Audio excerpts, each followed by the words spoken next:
Я должен признаться, что я впервые пробую вина Украины. Я был приятно удивлен элегантным вкусом и изысканным фруктовым ароматом, который присутствует в винах Шаба, как белых, так и красных. В этих винах есть честность, вся та структура зрелости, которая формирует хороший потенциал и говорит о высокой культуре виноделия. Шабо — это самобытный теруар. Здесь виноград растет на очень интересных почвах. Например, на песчаной, которая также имеет глинистую подпочву.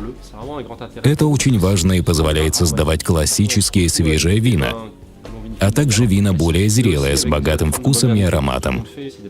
Для современного рынка это идеально.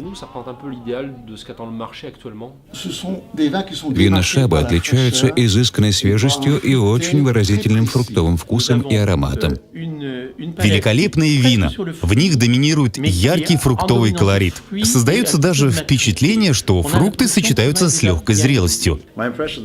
Мои впечатления от всех вин Шаба очень приятные. Особенно мне понравилось вино, которое я пью сейчас. Это Тальтикурук. Я нахожу его великолепным белым вином с яркой индивидуальностью. Это вино меня покорило. Интересно то, что оно многоликое, в нем воплощены разные стили. Мне кажется, в Европе вина Шаба обязательно найдут ценители, которые будут открыты к знакомству с украинскими винами.